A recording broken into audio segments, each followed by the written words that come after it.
Hello everyone, welcome to study lovers family. सभी को अंबेडकर जयंती की हार्दिक शुभकामनाओं के साथ एक नया लेक्चर लेके आए हैं और आज के इस वीडियो में हम डिस्कस करने वाले हैं NCF 2005, ठीक है, नेशनल करिकुलम फ्रेमवर्क 2005। आज का हमारा जो लेक्चर रहने वाला है वो NCF 2005 के संबंध में रहने वाला है। वेरी वेरी इंपॉर्टेंट टॉपिक है, चाहे वो आपका LT ग्रेड एग्ज़ाम के लिए हो या फिर CTET यूटेट से रिलेटेड टीचिंग एप्टीट्यूड जहाँ पे पूछा जाता है। तो बिल्कुल बर्निंग टॉपिक आप बोल सकते हैं और बहुत ज़्यादा इम्पोर्टेंट ये रहने वाला है, ठीक है। तो जानेंगे इसके बारे में सब कुछ कि क्या था NCF, क्यों गठित हुआ था, क्या इसकी जो रूपरेखा है उसके बारे में जानेंगे। तो शुरू कर लेते हैं NCF 2005, ठीक है। तो देख सकते हैं, पहले देख लेते हैं NCF 2005 फुल फॉर्म देख सकते हैं, नेशनल करिकुलम फ्रेमवर्क हम इसको बोलते हैं, या राष्ट्रीय पाठ्यचर्या की रूपरेखा, ठीक है। अब देख लेते हैं NCF 2005 के अध्यक्ष कौन थे। तो प्रोफेसर यशपाल, ठीक है, प्रोफेसर यशपाल की अध्यक्षता में NCF 2005 का गठन किया गया था, ठीक है। और ये प्रोफेसर यशपाल वही हैं, यशपाल समिति जो थी, यशपाल समिति, ठीक है, 1992 के समथिंग 1992 में यशपाल समिति का जो गठन किया गया था। यशपाल समिति के बारे में आपने पढ़ा होगा। यशपाल समिति ने अपने सुझाव दिए थे और इनका जो टाइटल था वो क्या था, बिना बोझ की शिक्षा, ठीक है। तो कुछ कुछ जो सुझाव हैं वो यशपाल समिति से ही रिलेटेड आपको मिलने वाले हैं। तो प्रोफेसर यशपाल इसके अध्यक्ष हो गए, ठीक है। और क्या है मतलब NCF 2005 क्या है, ये क्या है, शिक्षा के क्षेत्र में एक प्रमुख दस्तावेज है, ठीक है। तो बहुत बार तो ऐसे ही पूछ लेते हैं कि NCF क्या है, तो आप लोगों को पता होना चाहिए कि NCF जो है वो शिक्षा के क्षेत्र में एक महत्वपूर्ण दस्तावेज है। राष्ट्रीय पाठ्यचर्या का जो प्रमुख उद्देश्य है वो क्या है, वही बिना बोझ की शिक्षा, ठीक है, बिना बोझ के शिक्षा या शिक्षा बिना बोझ के, ये इसका प्रमुख उद्देश्य था, किसका, राष्ट्रीय पाठ्यचर्या की जो रूपरेखा 2005 में बनी थी, ठीक है। भारत में 2005 तक 3 राष्ट्रीय पाठ्यचर्या दस्तावेज बन चुके थे जो इस प्रकार हैं, ठीक है। सबसे पहले राष्ट्रीय पाठ्यचर्या की जो रूपरेखा या राष्ट्रीय पाठ्यचर्या का जो दस्तावेज बना था वो 1975 में बना था और ये अगले 10 वर्षों तक इसके अनुरूप भारत की जो राष्ट्रीय पाठ्यचर्या की रूपरेखा है वो चलती चली आई, ठीक है। फिर 1986 में नई शिक्षा नीति लागू हुई, फिर 1988 में नई शिक्षा नीति के तहत नई रूपरेखा तैयार की गई, फिर 2000 में कुछ संशोधन हुआ और एक नई पाठ्यचर्या बना दी गई, ठीक है। लेकिन ये 2000 की जो पाठ्यचर्या है इसके बारे में बोला गया कि इसमें गवर्नमेंट की ने काफ़ी मनमानियाँ की है, तो इसलिए प्रोफेसर यशपाल के अध्यक्षता में राष्ट्रीय पाठ्यचर्या की नई रूपरेखा गठन करने का विचार आया, ठीक है। तो फिर क्या हुआ, 2005 में इसका गठन हो गया, ठीक है। अब देखते हैं ये क्या है, ये राष्ट्रीय पाठ्यचर्या की रूपरेखा 2005 देख लेते हैं। 2005 के NCF का प्रारंभ शिक्षा शास्त्री रविंद्रनाथ टैगोर सभ्यता और प्रगति को आधार मानकर किया गया था, ठीक है। जो शिक्षा शास्त्री रविंद्रनाथ टैगोर बहुत प्रसिद्ध नाम है भारतीय शिक्षा के इतिहास में भी और भारतीय स्वतंत्रता संग्राम में भी, या भारत के ऐतिहासिक व्यक्तित्वों में सबसे प्रमुख स्थान बोल सकते हैं रविंद्रनाथ टैगोर का, ठीक है। खासकर इनकी एक प्रसिद्ध रचना गीतांजलि के लिए इन्हें नोबेल भी मिला था, ठीक है। तो काफ़ी प्रसिद्ध व्यक्तित्व हैं, ठीक है। तो उनका एक निबंध था सभ्यता और प्रगति के नाम से, उसी को आधार बनाया गया NCF 2005 के लिए, ठीक है। उसी के आधार पर इसका गठन किया गया। तो काफ़ी इंपॉर्टेंट पॉइंट है, इसको जरूर ध्यान में रखें, ठीक है, क्वेश्चन बनने की संभावनाएं रहती है। नेक्स्ट है, भारत सरकार के द्वारा रूपरेखा तैयार करने के लिए UGC के पूर्व अध्यक्ष, ठीक है, प्रोफेसर में 23 सदस्यों की समिति का गठन किया गया, ठीक है।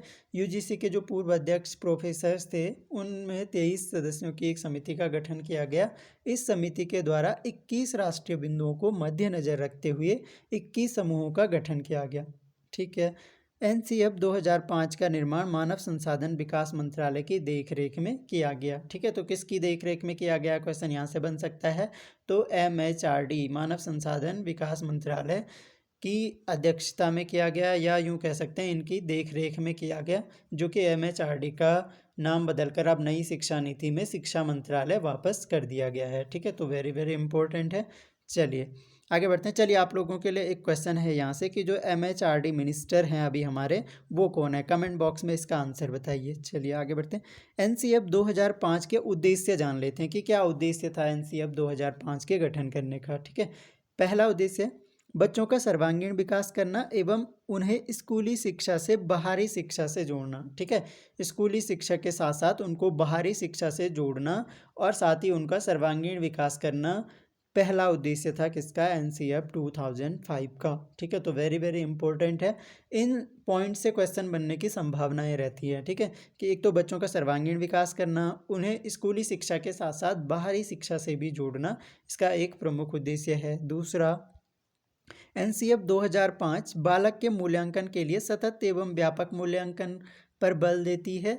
नवीन सोच, तर्क क्षमता, चिंतन आदि विकसित करना। ठीक है, ये भी इम्पोर्टेंट है। क्या? एक तो सतत एवं व्यापक मूल्यांकन, जिसको हम बोलते हैं CCE। ठीक है, सतत एवं व्यापक मूल्यांकन या कॉम्प्रहेंसिव एंड कंटिन्यूअस इवेल्यूशन। ठीक है, तो सतत एवं व्यापक मूल्यांकन पर बल देती है। इसके तहत क्या होता है कि बालक के सभी पक्षों का, एक तो कंटिन्यूअस, हर दिन उसका मूल्यांकन करना, निरंतर मूल्यांकन करते रहना, और व्यापक का मतलब हो गया उसका सभी क्षेत्र आ जाएं उसके, मतलब शारीरिक मूल्यांकन भी, इसके अलावा उसकी मानसिक क्षमता का भी, उसकी सामाजिक क्षमताओं का भी, तो सभी पक्षों का, पूरे व्यक्तित्व का मूल्यांकन, वो क्या है? व्यापक मूल्यांकन। ठीक है, और सतत कंटिन्यूअस चलते रहना, तो सतत और व्यापक मूल्यांकन पर बल देती है। नवीन सोच, एक नई सोच का निर्माण करना, तर्क क्षमता, चिंतन, ठीक है, आदि को विकसित करना, इसका दूसरा मुख्य उद्देश्य हो गया। ठीक है, अब है वेरी वेरी इंपॉर्टेंट पॉइंट, सिद्धांत। इसके NCF 2005 के 5 सिद्धांत बताए गए हैं जो कि बहुत ज़्यादा महत्वपूर्ण है। ठीक है, एक तो मतलब जो निर्माण किया गया है वो इन्हीं 5 सिद्धांतों के आधार पर किया गया NCF का। ठीक है, पहला जो सिद्धांत है वो है ज्ञान को बाहरी जीवन से जोड़ा जाए। ठीक है, ज्ञान को बाहरी जीवन से जोड़ा जाए, केवल विद्यालयी शिक्षा तक सीमित ना रखा जाए बल्कि बाहरी जीवन से भी ज्ञान को जोड़ा जाए। आगे, रखने की प्रणाली, सॉरी ये गलत टाइप हो गया है, रटने की प्रणाली है ये। ठीक है, तो थोड़ा सा करेक्ट कर लीजिएगा, रटने की प्रणाली खत्म की जाए। ठीक है, जो हमारी शिक्षा पद्धति में रटने की पद्धति विकसित हो चुकी है, वो रटने की पद्धति को खत्म किया जाए, ये इसका दूसरा सिद्धांत है। तीसरा है पाठ्य पुस्तक पर केंद्रित ना हो शिक्षा। ठीक है, शिक्षा क्या हो? पाठ्य पुस्तक केंद्रित ना होकर क्या हो? छात्र केंद्रित हो या बालक केंद्रित हो, बाल केंद्रित शिक्षा हो। ठीक है, तो तीसरा सिद्धांत ये है, बाल केंद्रित शिक्षा बोल सकते हैं या पाठ्य पुस्तक पर केंद्रित शिक्षा ना हो। नेक्स्ट देख सकते हैं, कक्ष को गतिविधियों से जोड़ा जाए और उन्हें लचीला बनाया जाए। ठीक है, जो हमारा कक्ष होता है उसे गतिविधियों का मतलब ये है कि कक्षा गतिविधियों के अलावा अतिरिक्त गतिविधियां, जैसे सहायक सामग्री का प्रयोग करना या अन्य जो गतिविधियां, खेल कूद एक्टिविटीज़ वगैरह, उनसे जोड़ा जाए कक्ष को और उन्हें लचीला बनाया जाए। ठीक है, कोई भी स्ट्रिक्ट नियम उसके लिए ना हो बल्कि लचीला बनाया जाए, मतलब समय के साथ उनमें परिवर्तन हो सके। जहाँ पर आवश्यकता महसूस हो कि बच्चों के लिए यह मेथड चेंज करना ज़रूरी है, तो वहाँ पर उस पर परिवर्तन किया जा सके। ठीक है, तो गतिविधि, बाहरी कक्ष को एक तो गतिविधियों से जोड़ना और उन्हें लचीला भी बनाना। नेक्स्ट है राष्ट्रीय महत्व बिंदु को पाठ्यक्रम में शामिल किया जाए। ठीक है, जो राष्ट्रीय महत्व के बिंदु होंगे, ठीक है, कोई भी बिंदु है, कोई भी पॉइंट है, जैसे इन्वायरमेंट है। ठीक है, इन्वायरमेंट क्या है? राष्ट्रीय महत्व ही नहीं बल्कि अंतर्राष्ट्रीय महत्व का बिंदु है, तो ऐसे बिंदुओं को पाठ्यक्रम में जरूर शामिल किया जाए। ठीक है, चाहे वो जैसे राष्ट्र की संस्कृति है, कल्चरल हेरिटेज है या फिर वेटलैंड्स हैं, तो इस तरह के जो बिंदु हैं, इस तरह के जो पॉइंट्स हैं जो राष्ट्रीय महत्व के हैं, नेशनल इंपॉर्टेंस के हैं, उनको पाठ्यक्रम में शामिल किया जाए। तो ये 5 महत्वपूर्ण सिद्धांत थे।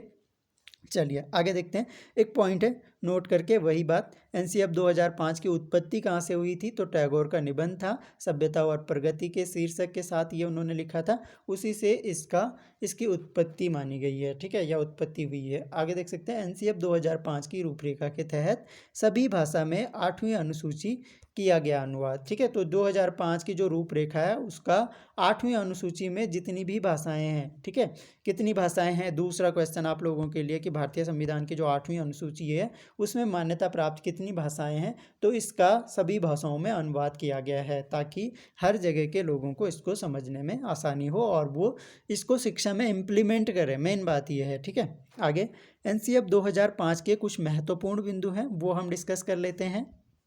देखिए यहाँ पर पहला है विद्यार्थियों को रटने से मुक्त किया जाए जिससे उनका चहुमुखी विकास हो सके, ठीक है। पहली बात तो वही है कि रटने से मुक्त किया जाए, उनकी अंडरस्टैंडिंग कैपेसिटी डेवलप की जाए, ठीक है, ना कि रटने पर बल दिया जाए, ठीक।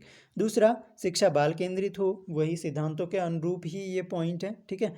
नेक्स्ट, भारत सरकार के MHRD ministry of human resource and development की पहल पर प्रोफेसर यशपाल की अध्यक्षता में यह समिति बनाई गई, ठीक है। प्रोफेसर यशपाल की अध्यक्षता पर और MHRD की पहल पर बनाई गई, ठीक है। नेक्स्ट है पाठ्यक्रम ज़्यादा से ज़्यादा व्यावहारिक होना चाहिए, मतलब सैद्धांतिक कम हो, ठीक है, थ्योरेटिकल कम हो बल्कि प्रैक्टिकल ज़्यादा हो, व्यावहारिक होना चाहिए। व्यावहारिक का मतलब ये है कि पाठ्यक्रम ऐसा हो जो छात्रों के दैनिक जीवन से संबंधित हो, दैनिक जीवन में उसका उपयोग हो, ठीक है, और या यूँ कह सकते हैं कि व्यावहारिक जीवन में वह सीखे गए ज्ञान का प्रयोग कर सके। नेक्स्ट वन, पाठ्यक्रम राष्ट्रीय पाठ्यचर्या की रूपरेखा 2005 NCERT पाठ्यक्रम में सुधार लाने हेतु अपनाया गया एक सुधारात्मक कदम है। जो NCERT का हमारा पाठ्यक्रम होता है उसमें सुधार लाने के लिए यह क्या था, NCF 2005 एक सुधारात्मक कदम है। NCF 2005 14 एवं 15 जुलाई 2004 की बैठक का परिणाम है, ठीक है। तो 2004 में शिक्षा से संबंधित 14 एवं 15 जुलाई को जो बैठक हुई थी उसका परिणाम है NCF 2005। नेक्स्ट, बाहरी ज्ञान से जोड़ा जाए, हम ऑलरेडी डिस्कस कर चुके हैं। नेक्स्ट, NCF 2005 का निर्माण NCERT ने किया, ठीक है। देखो, देख रेख में UGC की देख रेख में, ठीक है, MHRD की अनुशंसा पर, ठीक है, दो चीज़ें। और किसने किया, तो NCERT ने किया। NCF 2005 का निर्माण किसने किया, NCERT ने किया। तो वेरी वेरी इंपॉर्टेंट है, यहाँ पे कंफ्यूज नहीं होना है, ठीक है। आगे, राष्ट्रीय पाठ्यचर्या की रूपरेखा 2005 के अनुसार भाषा बच्चे की मातृभाषा होगी, ठीक है, मातृभाषा को महत्वपूर्ण स्थान दिया गया है। दूसरा, NCF 2005 के निदेशक, ठीक है, अध्यक्ष तो बता दिए प्रोफेसर यशपाल, और निदेशक कौन है, प्रोफेसर कृष्ण कुमार हैं। तो थोड़ा सा ये ध्यान रखेंगे, इंपॉर्टेंट पॉइंट है। इसके अलावा शिक्षण सूत्र ज्ञात से अज्ञात एवं मूर्त से अमूर्त की ओर होगा, ठीक है। जो शिक्षण सूत्र जो हम कक्षों में प्रयोग करेंगे वो क्या होगा, ज्ञात से अज्ञात, ठीक है। पहले जो ज्ञात है वह बच्चों को पढ़ाया जाएगा, फिर उन्हें अज्ञात तक ले जाया जाएगा। फिर दूसरा, मूर्त से अमूर्त की ओर। मूर्त का मतलब जो प्रत्यक्ष वस्तु आपके सामने है उससे अमूर्त वस्तु जिसकी हम कल्पना कर सकते हैं उसकी ओर ले जाना, ठीक है। तो शिक्षण सूत्र क्या प्रयोग किए जाएंगे ये भी इंपॉर्टेंट है, क्वेश्चन बन सकता है कि NCF में किस शिक्षण सूत्र का प्रयोग किया गया, ठीक है, तो ध्यान रखेंगे ये। नेक्स्ट है, तनाव मुक्त शिक्षा का वातावरण देकर शिक्षा देनी चाहिए। बहुत इंपॉर्टेंट पॉइंट है, क्योंकि अगर आपका माइंड स्वस्थ है ना, मस्तिष्क स्वस्थ है, स्वस्थ शरीर में स्वस्थ मस्तिष्क का निर्माण होता है, अरस्तू ने कह दिया था बहुत पहले। तो वही बात कह रहे हैं कि तनाव मुक्त शिक्षा का वातावरण देकर शिक्षा देनी चाहिए। किसी भी तरह का तनाव बच्चों के अंदर नहीं होना चाहिए, चाहे वो टीचर का डर हो, ठीक है। तो NCF 2005 में इस तरह की गतिविधियों पर भी रोक लगा दी गई थी कि कोई भी शिक्षक इस तरह का व्यवहार नहीं करेगा कि बच्चे डर कर पढ़ रहे हैं, ठीक है। तो तनाव मुक्त शिक्षा का वातावरण देकर शिक्षा देनी चाहिए। नेक्स्ट है, अभिभावक को यह संदेश दिया जाए कि छोटी उम्र में निपुणता की आकांक्षा रखना गलत है। देखो कितनी महत्वपूर्ण बात है। अभिभावक क्या करते हैं, वो सोचते हैं कि उनका बच्चा कक्षा 4 में है और उनकी एक लालसा रहती है, पता नहीं स्वाभाविक ही होता होगा कि लालसा रहती है कि हमारा बच्चा टॉप करे, टॉप पर आए, उसके 99.5 या पूरे 100% मार्क्स आए।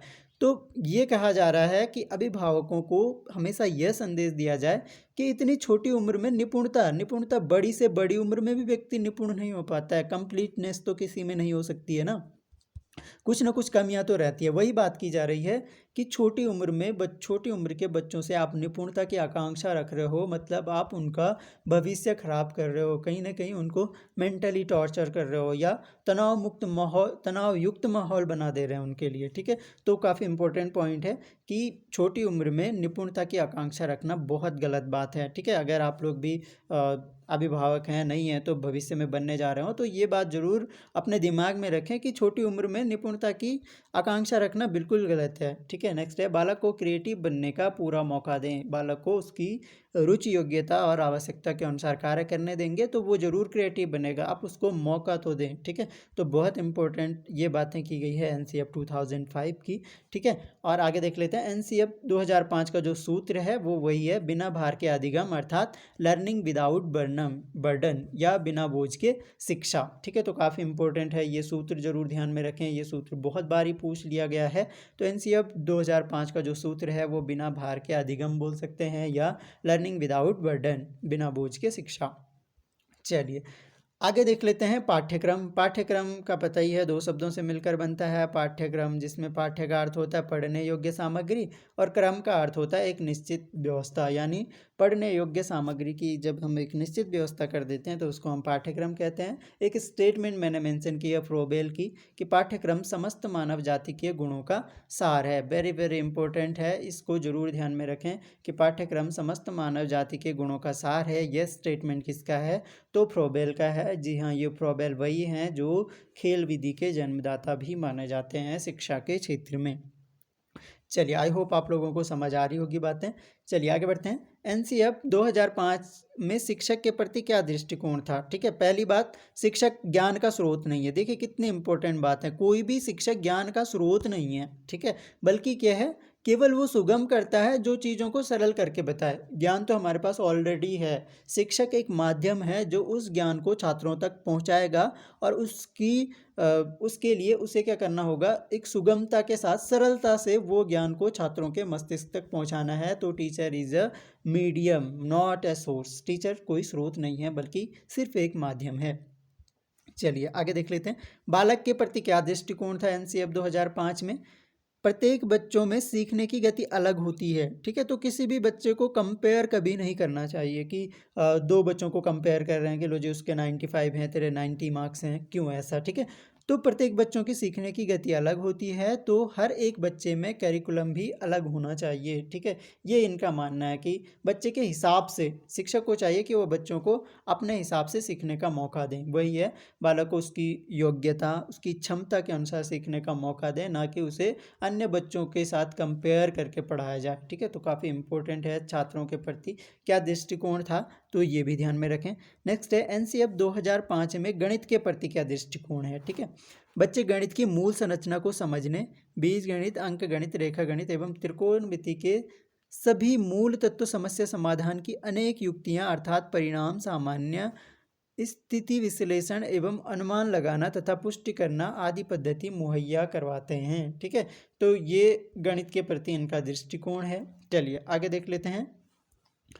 अब है हमारे पास एनसीएफ के जो सुझाव हैं, एनसीएफ 2005 के जो सुझाव हैं इंपॉर्टेंट, जो इन्होंने अपनी रिकमेंडेशंस दी हैं, उनको डिस्कस कर लेते हैं और ये हमारा एनसीएफ का टॉपिक समाप्त हो जाएगा। ठीक है, देखते हैं क्या क्या सुझाव दिए हैं। संवैधानिक मूल्यों का विकास करना, पहली बात। ठीक है, क्या करना चाहिए? संवैधानिक मूल्यों का विकास करना चाहिए। ठीक है, जो भी हमारे संवैधानिक मूल्य हैं उसमें हमारे fundamental rights, fundamental duties, DPSP, ठीक है, तो जो संवैधानिक मूल्य होते हैं उनका विकास करना, पहली बात छात्रों के अंदर। दूसरा, सतत एवं व्यापक मूल्यांकन, मैं बता चुका हूँ क्या होता है, CCE भी हम बोलते हैं। ठीक है, नेक्स्ट, खेल को महत्व देना, खेल को महत्व देना इम्पोर्टेंट है। जीवन से जुड़ना, ठीक है, जीवन से जुड़ी हुई होनी चाहिए शिक्षा या पाठ्यक्रम।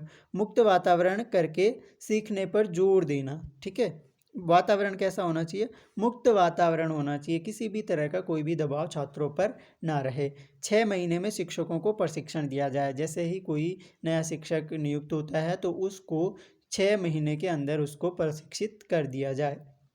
ठीक है, नेक्स्ट है, शिक्षा बच्चों के स्तरानुसार होनी चाहिए, बच्चों के स्तर के अनुसार शिक्षा होनी चाहिए। मोटी मोटी किताबों को बेकार माना गया। देखो एनसीएफ 2005 में मोटी मोटी किताबों को बेकार माना गया है, बल्कि क्या होना चाहिए, वही बच्चे की योग्यता के अनुसार किताबों का भी निर्धारण होना चाहिए। नेक्स्ट है, रोजगार परक शिक्षा देना, वेरी वेरी इंपॉर्टेंट है। पाठ्य सहगामी क्रियाएं जैसे संगीत, चित्रकला, नृत्य, एनसीसी आदि का आयोजन जरूर किया जाना चाहिए। यह भी इसकी एक महत्वपूर्ण रिकमेंडेशंस है। नेक्स्ट है, कक्षा 5, 8 एवं 11 के लिए बोर्ड एग्ज़ाम नहीं होना चाहिए। ठीक है, तो ये इसी ने एनसीएफ में ही, नेशनल करिकुलम ऑफ फ्रेमवर्क में ही कहा गया है कि बोर्ड एग्ज़ाम नहीं होना चाहिए। ठीक है, आगे बढ़ लेते हैं। पुरस्कार, ये देख लीजिए, ये दब गया। पुरस्कार दंड वर्जित, ठीक है, या सीमित होना चाहिए। पुरस्कार और दंड क्या होना चाहिए? बिल्कुल सीमित होना चाहिए। कहने का मतलब ये है कि अति दंड नहीं दिया जाना चाहिए छात्रों को। ठीक है, वैसे तो वर्जित होना चाहिए, या हो भी तो सीमित होना चाहिए। पुरस्कार को भी सीमित कर दिया एनसीएफ ने। ठीक है, इतना भी पुरस्कार, मतलब जितना छात्र योग्य है उतना ही उसको पुरस्कार दिया जाए। ठीक है, तो ये कहने का मतलब है। नेक्स्ट है, मातृभाषा के साथ साथ अंग्रेजी भाषा को भी पढ़ाना है। पूर्व ज्ञान का उपयोग करना है, मतलब पढ़ाते समय जैसे आपने बीएड वगैरह में देखा होगा, इंट्रोडक्शन स्किल का यूज़ करते हैं। ठीक है, तो इंट्रोडक्शन स्किल इसीलिए की जाती है कि पहले उस लेसन को पढ़ाने से पहले छात्रों का पूर्व ज्ञान चेक किया जाता है कि पहले से वो बच्चे कितना जानते हैं उस टॉपिक के बारे में। और अगर उनका पूर्व ज्ञान अच्छा है तो आप अपना टीचिंग लेवल उस हिसाब से रखोगे, और अगर उनका पूर्व ज्ञान बिल्कुल जीरो है उस टॉपिक से संबंधित, तो आपको उन्हें पहले उसका पूर्व ज्ञान कराना होगा। ठीक है, तो इसलिए पूर्व ज्ञान का उपयोग करना बहुत ही महत्वपूर्ण होता है शिक्षण प्रक्रिया में। नेक्स्ट है, परीक्षा का डर दूर करना। ठीक है, जो छात्रों के अंदर परीक्षा का डर रहता है कि परीक्षाएं आने वाली हैं और अब फेल होंगे या पास होंगे, तो ये जो भय बना रहता है, इस भय को दूर करना एनसीएफ की रिकमेंडेशंस में से एक है। ठीक है, तो ये ध्यान से सुन लीजिएगा। ठीक है, हो सके तो अपने नोट्स बना लीजिएगा, क्योंकि इस टॉपिक से रिलेटेड ये जो हमने पॉइंट डिस्कस किए, इसकी रिकमेंडेशंस, यहाँ से क्वेश्चन बन जाते हैं। ठीक है, 4 स्टेटमेंट दे देगा और पूछ लेगा कि इनमें से कौन सा एनसीएफ 2005 ने नहीं दिया है। ठीक है, या इसका आधार क्या है, हमने पढ़ा, इसके बारे में डिटेल डिस्कस किया। ठीक है, तो आई होप आप लोगों को लेक्चर पसंद आया होगा। ठीक है, thanks for watching, stay blessed, stay connected. मिलेंगे नेक्स्ट लेक्चर में, तब तक के लिए जय हिंद।